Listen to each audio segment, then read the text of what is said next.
Firstly, a few honourable mentions. This is the story of a man named Stanley.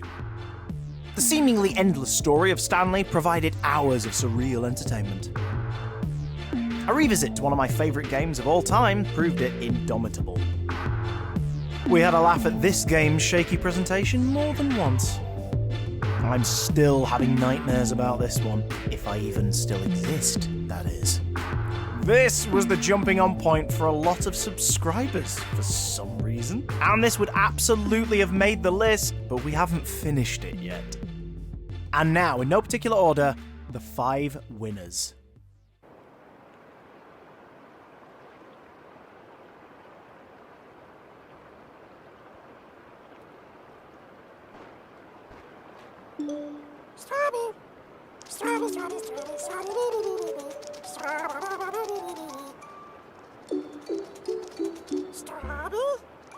Amazing, aren't they?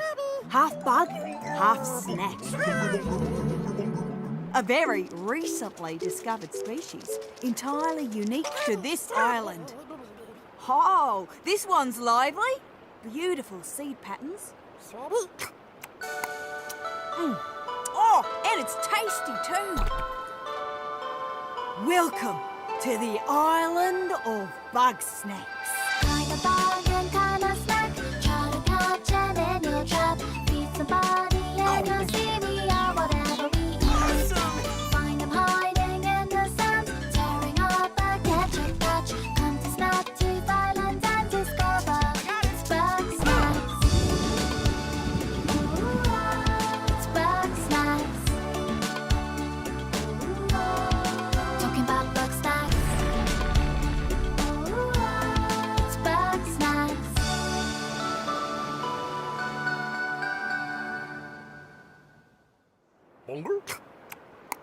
My invitation is open. Come join me on the island of bug snacks. Liz! I was trying to carry a lamp with my weenie hands, but I dropped it, and now the town's on fire. Oh, again? It's bug snacks.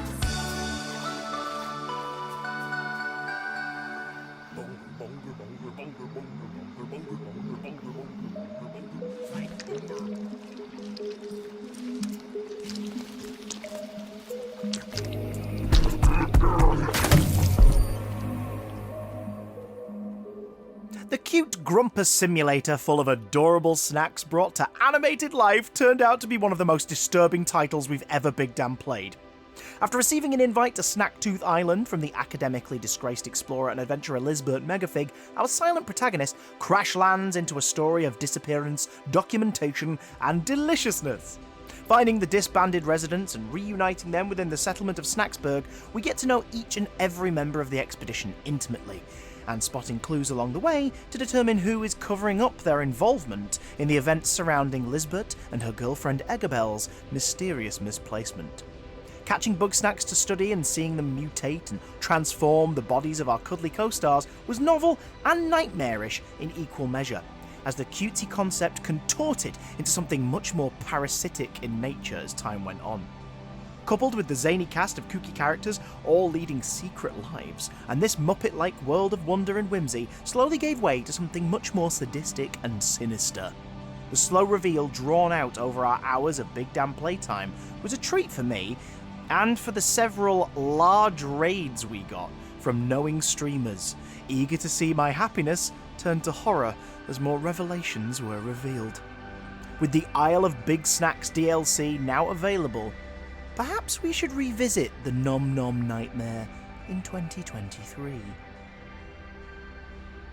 You know, when I was looking for Lizbert, I got really hungry. I couldn't catch bug snacks, so I tried eating this purple flower, but then I threw up. And then I went blind for a bit, and then I fell in a hole.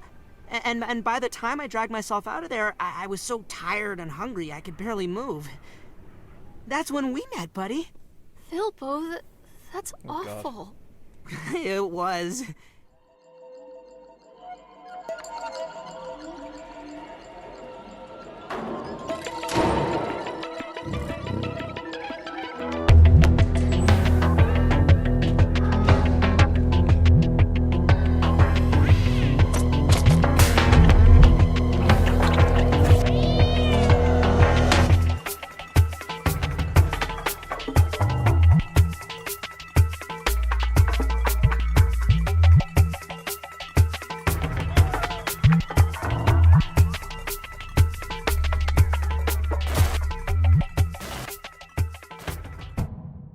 Released early on in the marketing push for the PlayStation 5, Stray finally made its previous and current generation release in 2022, and thanks to the generous donations from my viewers, we upgraded to the premium PlayStation Plus package to get our paws on it and play as a pussycat. Set sometime in, presumably Earth's future, Stray had us palling around as a moggy amongst me others, until pesky gravity dropped us into a long-forgotten world.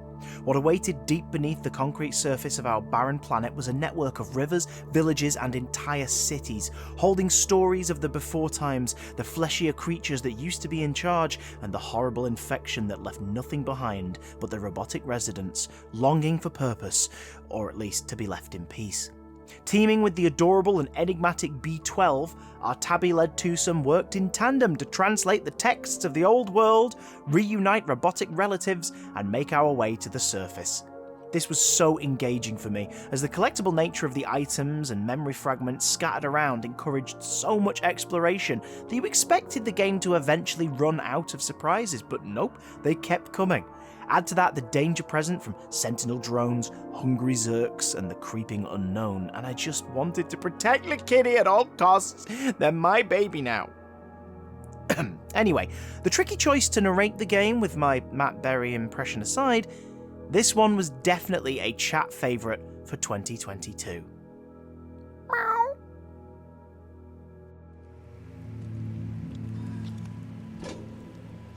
Oh, shut the front door. We's a cat in a bucket. We can has the bucket. Oh my god. Wait, what is that fleshy stuff? Can you see that? That's organic matter.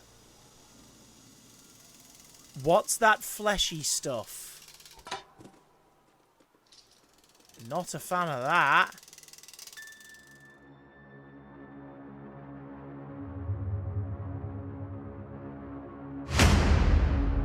I am so proud of you.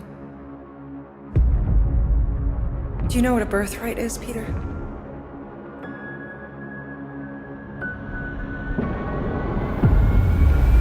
Something that's a part of you. Like your name. Gardeners of the Galaxy? What? No, Rocket! So I let Groot fill out the paperwork.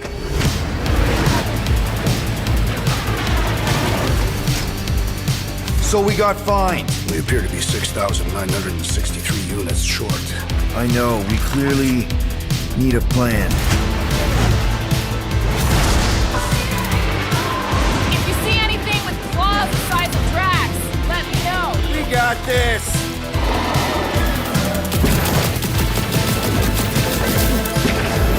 Drax, throw him! No!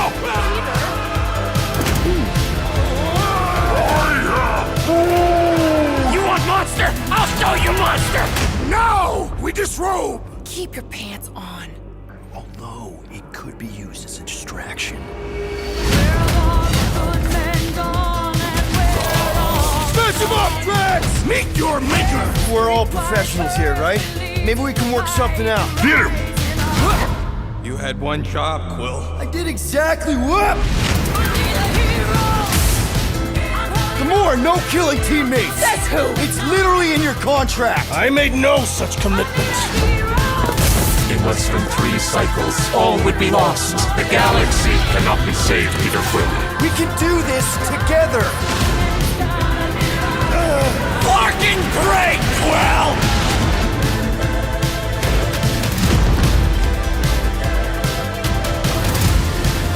Star-Lord, right? It's Star-Lord.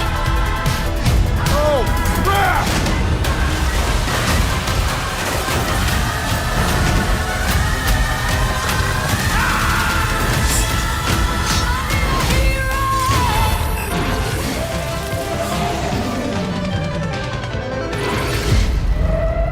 No, of course I will. I'll call you. After Square Enix fed Crystal Dynamics a diet of loot boxes and live service models, leading them to shit out the fecal atrocity that was and still is 2020's Marvel's Avengers game, I feared the worst for their next publication based on a property from the House of Ideas. Luckily, much like with their rebooted Tomb Raider series a few years prior, when handing the development over to the cats at Eidos Montreal, the end result was a much-needed kick up the arse.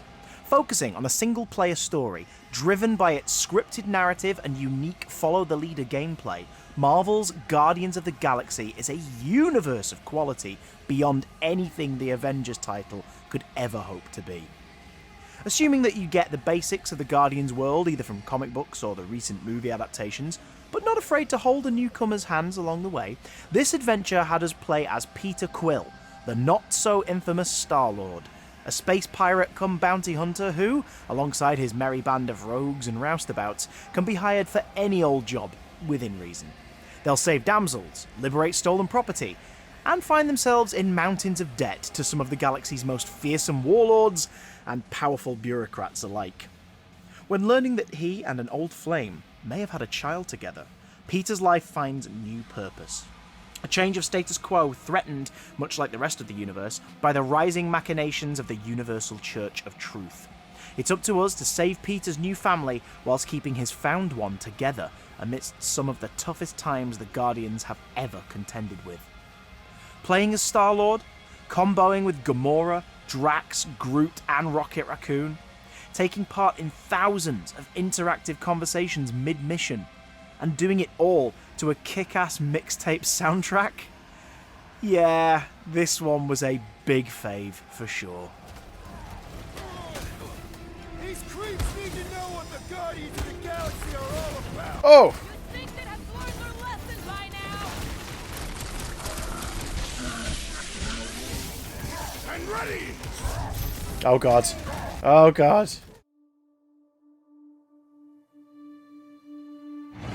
Members of the Resistance.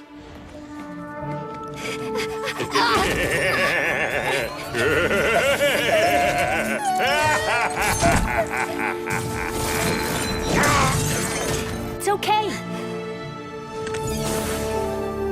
Just me. We promise nothing nefarious will befall you. We promise. Dr. Nefarious. This is the part where you lose.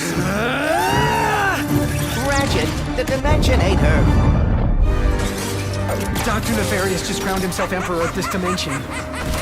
We've got to get him and us out of here. But without the Dimensionator... I think we have to build a new one.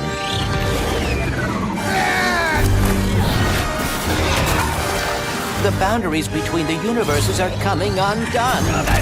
Yo-ho, our time has finally come! It worked! Wow. Another Lombax. Wait, I have to find my friend. Where are you, Clank? You okay, Bolts? You came after me. Pirate mateys, attack! We didn't follow that Lombax and his robo-pen across dimensions just to get stopped by some fuzzballs!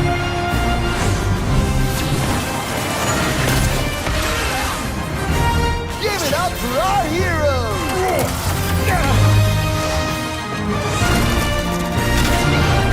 Ratchet, we need your help. Nefarious just...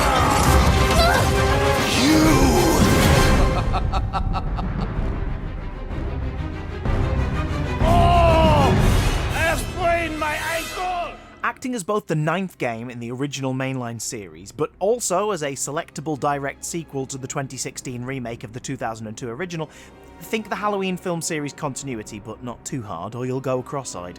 Ratchet & Clank Rift Apart is like a big sexy slice of, we know how this works, we've perfected the recipe, just tuck the fuck in. But even more so, since they've got new bowls, ladles, and sprinkles to add on top, thanks to the power of the PlayStation 5 hardware. What's being dished up here is a classic formula for the action-adventure platforming series, but with the astonishing inclusion of complete fluidity. At no point during my playthrough did the game load. I mean, of course it did, all games do. Load saves, environments, cutscenes, but this one never let the seam show, not once. Directed animated sequences flowed flawlessly into actual gameplay.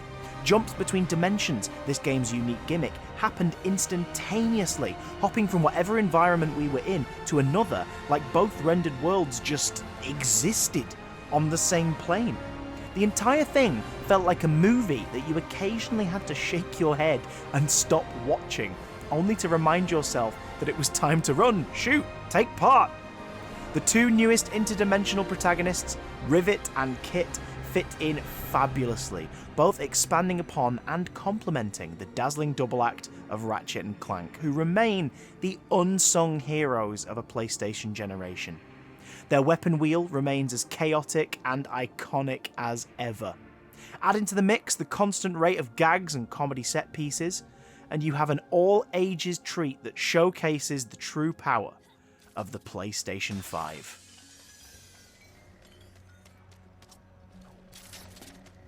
ABE, folks. Always be exploring. Let's see what the gold bolt gives us. Head size! Big head or a tiny head? Big head's a traditional video game thing. Oh my god! Right, that's funny. But what does tiny head look like?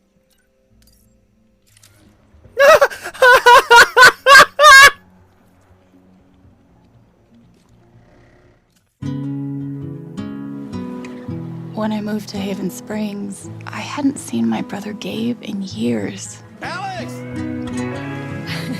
It's just so good to see you again. Welcome to Haven. This place is pretty sweet. I'm glad you two met. Is this dude my best friend?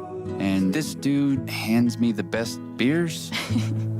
Alex, right? I'm Steph. I didn't realize That we all knew you were coming. for the first time in years. Well, what do you think? I love it. I really let myself believe. Welcome home. I don't know what to believe now, except Gabe is dead. This one's for you, Gabe.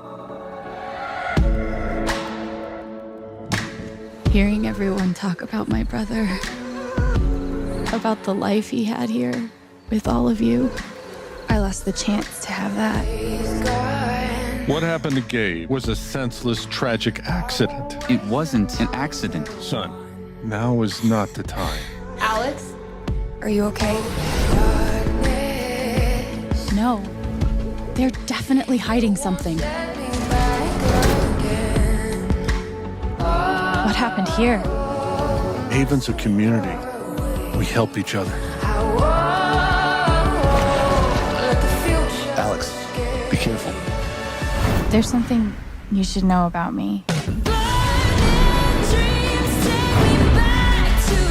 I know what other people are feeling. I can see these auras around them. If they're angry or sad or afraid, I feel it too.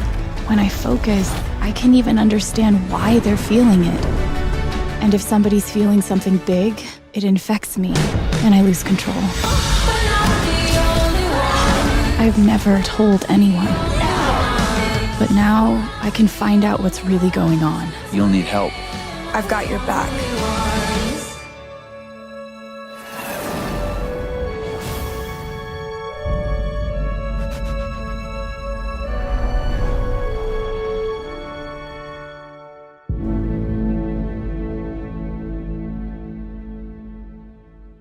Where to even begin with Life is Strange True Colours? It was an absolute pleasure to return to the world of Life is Strange, even if, once again, it meant a cast of mostly unfamiliar faces. But the true spirit of these games is in their presentation, the pacing, the tone. Every aspect is carefully cultivated to make the experience something to remember. A superb script, story-shaping player choices, and incredible performances brought us the yarn of Alex Chen and her all-too-short reunion with her long-lost brother in the town of Haven Springs. A mysterious accident leads Alex down a dark and upsetting path to discover just how tightly the sleepy Colorado community is grasped by the ever-present Typhon Mining Company, a mystery destined to be left unsolved if it weren't for the series' signature conversational investigation gameplay and the new superpowers shining a light on the more nefarious elements of the community. This time, manifesting as the ability to read the emotions of the townsfolk and feel precisely what motivates their actions, uncovering poignant secrets and shocking revelations in equal measure. Unlike previous protagonists of the series, Alex gets the chance to openly share her hidden powers with a character or two, allowing for some wonderfully touching moments between her potential love interests, of whom we selected to court the punky dungeon master Steph, the only character to return from a previous game, having shown up in the prequel Life is Strange Before the Storm, and getting her own mini prequel to this game in the form of our bonus Big Damn Play stream subject, Wavelengths.